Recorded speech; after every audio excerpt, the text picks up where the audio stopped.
Most doctors think about retirement like it's a finish line. You work for 30 years, you save up money, and then you get to do what you want. I really think this form of retirement is an absolute scam. Instead of waiting 20 years to have fun, work right now to create your ideal life and start living it ASAP. When I became an attending at age 33, I realized if I worked my job, save money, invest in stocks, bonds, they would take me almost 20 to 25 years to retire. Instead of asking what age should I retire, you should ask what does my ideal life look like and how soon can I start living it?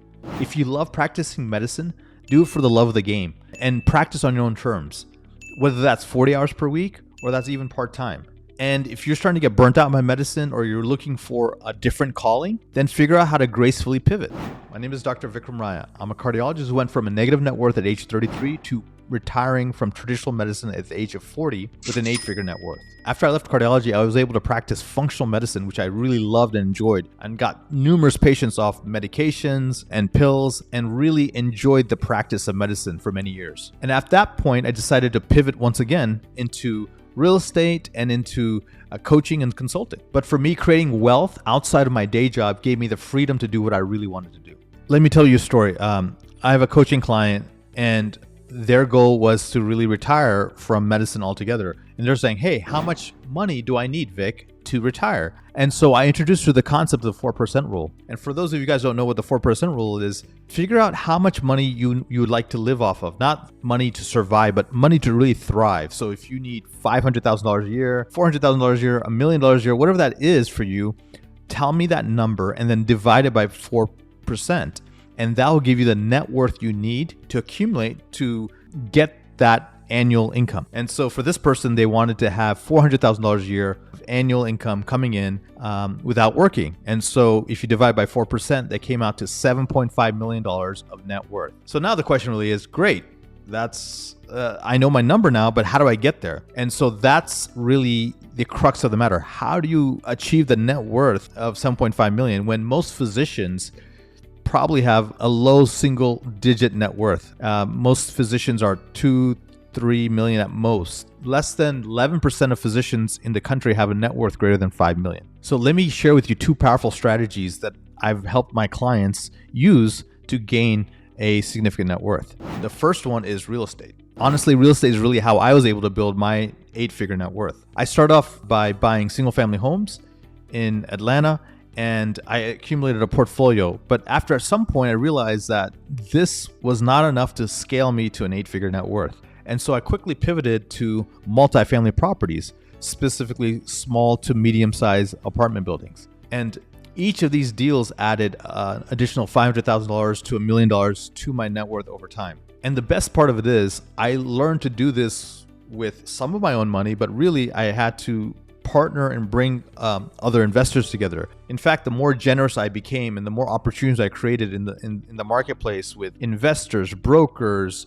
building communities, and creating these assets, the wealthier I became. For example, the first multifamily deal I ever did in 2015 was a 118-unit complex in Atlanta. The purchase price was $5 million, and I had to bring $1 million to the table for the down payment. And so what I did was I partnered and brought together 10 other doctors, each contributing $100,000 for this down payment. And we bought the building for $5 million. And then a year and a half later, we ended up buying the adjacent property for another $3 million.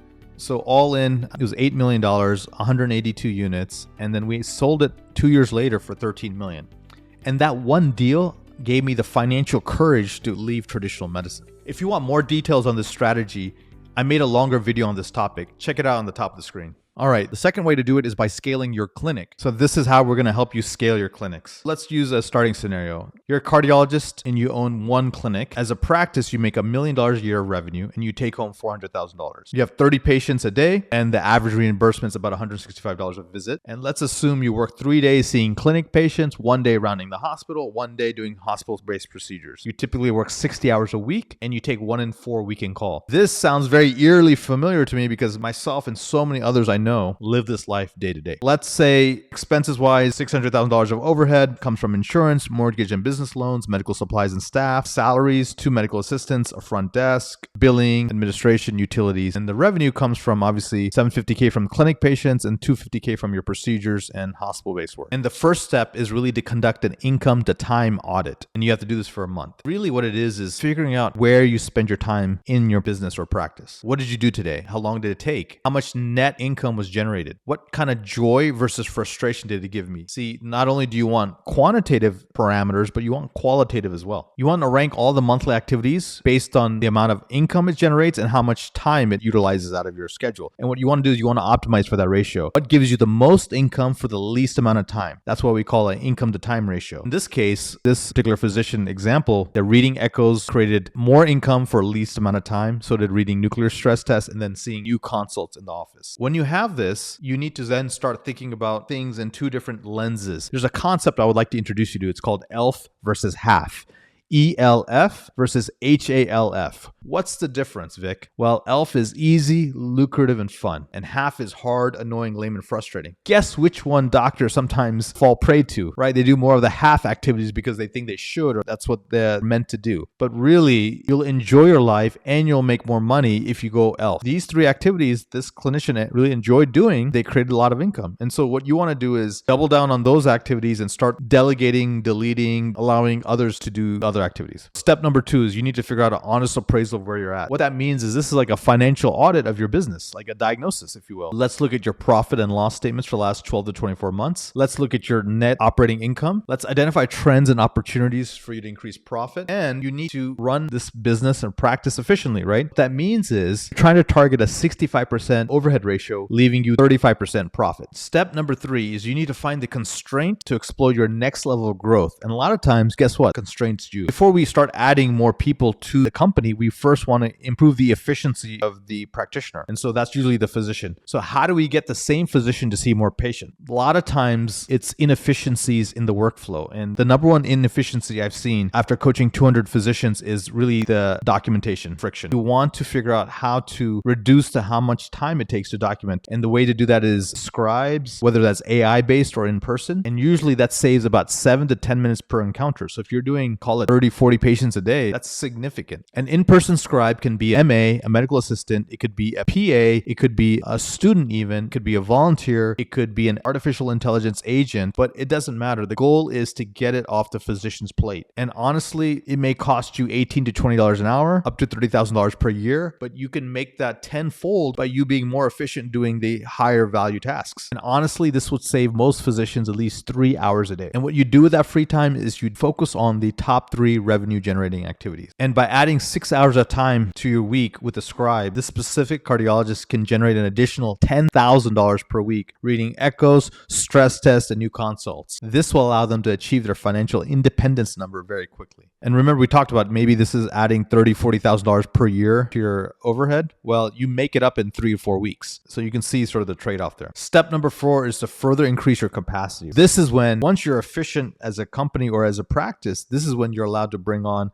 additional help. And so whether that's an NP or PA or any kind of extender, typically they can see 20 patients a day, 4 days a week. That's 80 patients a week. It may cost you $120,000 to hire the NPA, but they can bring in $400,000 of revenue. So that's very, very powerful. That's the arbitrage we're looking for. Step number 5, sometimes the constraint is operations, right? And you need a practice manager or a director of operations to handle that. You're looking for a leader at this point, not a worker. Eventually, this person becomes from a practice manager to a director of operations to eventually a CEO of the practice. They take all the stuff off your plate that a physician normally doesn't like to deal with, right? Staffing, calling the insurance companies, billing, unhappy patient, customer service kind of things, scheduling, HR, marketing, all these things that you could do, you're capable of doing it. Maybe it's your zone of competence or zone of excellence, definitely not your zone of genius, right? Give it to your operations head. Step number 6, you want to create a 3 to 6 month waiting list. I'm going to show you 5 ways to get more leads or more patients. Number 1 is already the patients that are coming in, you don't want to have a leaky bucket. So you want to reduce no-shows. You want to automate reminders. You want to optimize workflows. You want to make sure you room the patient manner. You want to send out digital reminders, whether via text, emails, etc. Paid strategies, right? This is where you can advertise on healthcare marketplaces. You can do professional dinner seminars seminars where you invite potential clients to a dinner and share what you have and then get them to sign up for consults at the end of the dinner. You can do an ad funnel. Maybe it's a weight loss funnel or a longevity funnel or a diabetes funnel where you're targeting a specific disease condition and you're educating them and you're bringing them through a process where they have a phone consult or an in-person consult. Number 3 is organic marketing. You want to do presidential marketing, which is like kissing babies and shaking hands, right? This is going out into the world and meeting clients where they are. For example, I went to a recent farmer's market and I saw several chiropractors lined up with their adjusting tables and they were doing free consultations, and then people were signing up for a discounted first visit and give a lecture at a gym or at a juice bar and explain how your service works and how they may benefit.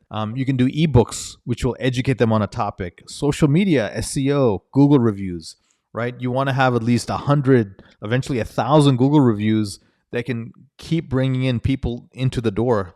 I know I look at Google reviews when I make a decision on a place, so why not take advantage of that? And then obviously educational webinars, right?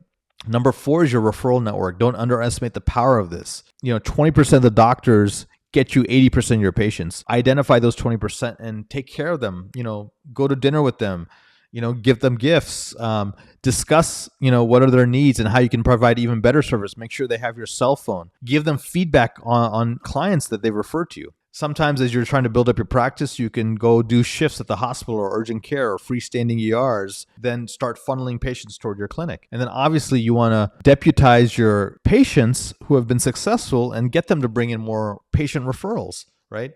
That's very powerful. And then finally, guys, the 5th way to get more patients and to do marketing is affiliates or industry reps. So if you have drug reps, device reps, service reps, all these people know either physicians who can refer to your practice, or they actually know patients that they can bring in, or they can host patient events and help sponsor it and pay for it. So very, very powerful strategies here. There's a phenomenal book called Influence by Robert Cialdini, and it really talks about sort of the 6 strategies for principles of influence. When you give a client something, they're more likely to reciprocate by buying more stuff or doing you a favor by referring you to somebody else. When people make a small commitment, they're ready to make a big commitment later. So if they come for a free trial or they pay for a smaller service like Botox, maybe they're ready for the next level service, which is like a tummy tuck. Authority, right? If you feel like you're an established authority in the space, you've written a book, you're on a YouTube channel, you're on a podcast, and they hear you, they think you know what you're doing, they know, like, and trust you, and these 2 things work together to bring people in. Then there's scarcity. If there's only a number of limited spots or types of appointments, or the members get access to certain things, this creates a reason for them to work with you. Or perhaps you're giving a sale or a discount on a procedure or a service. And then finally, consensus, right? If they know other friends or family members or people have done it, then they want to do it too. So this is social proof. Step number 7 is to increase capacity. This is eventually getting more physicians or more extenders. So a physician, people say, isn't it expensive to get a physician? Well, if you're able to get more revenue out of the physician than what you're paying the physician, then it makes sense. Why do you think so many physicians get hired by practices? It makes economic sense to them, right? They're able to at least get 1.5 to 2x their overhead out of you with revenue. And an extender, typically it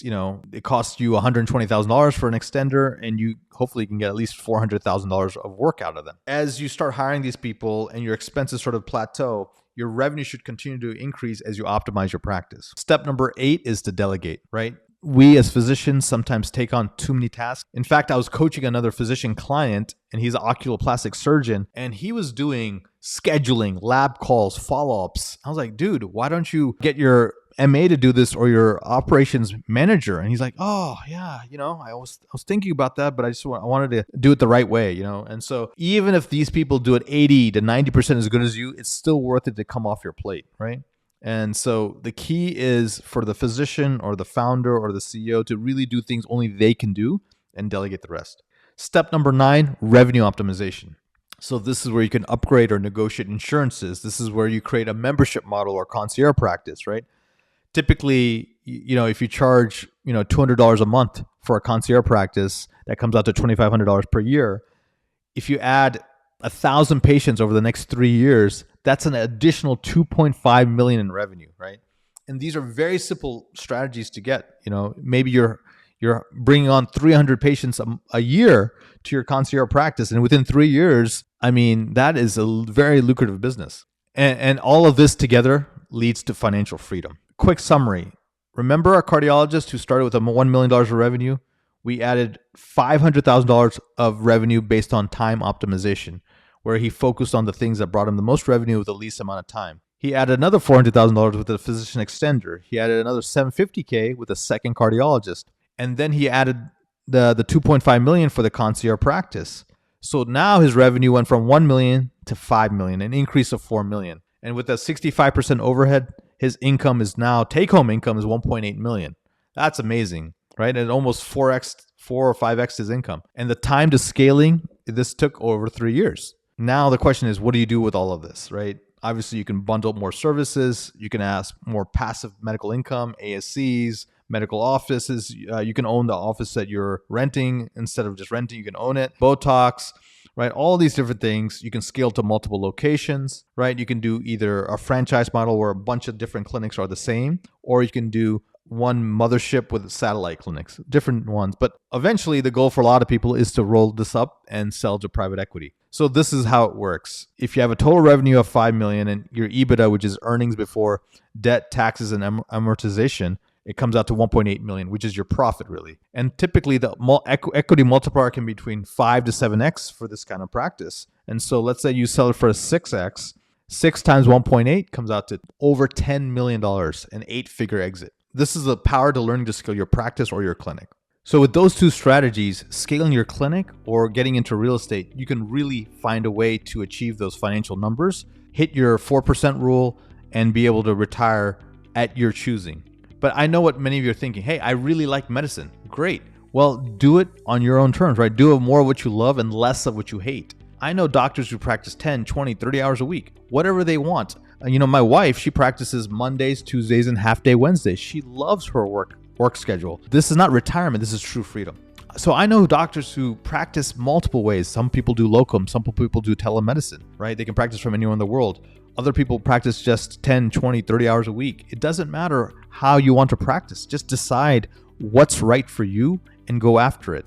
Also figure out what type of patients do you want. Do you want just everybody? Do you want cash pay? Do you want insurance? Do you want a hybrid? You can also make that customized. And then finally, figure out your schedule. Do you want to work Monday, Tuesday, Wednesday? Do you want to work just Fridays? Do you want to work every other week? Do you want to work for the first half of the year and then not work the second half? It doesn't matter. My opportunity for you is to do it on your terms. Do medicine and life on your terms. And for me, this is not retirement, it's freedom. So back to the original question at the beginning of the video. When should doctors retire? The answer is simple. You can retire at the age when your investments start to pay for your lifestyle instead of your W-2. So number one, start by calculating your freedom number with the 4% rule. Figure out how much cash you want to live off of for the rest of your life, not just survive, but to thrive. Then divide that by 4%, and then that's your financial freedom number. Then really it's all about building your assets, right? It's either buying a business or starting a business, entrepreneurship, it's scaling your clinics, it's getting into real estate. Doesn't matter what it is, but need to start working toward that financial freedom number. And obviously what worked for me was real estate. So if you want to know more of how I did that, watch this video next.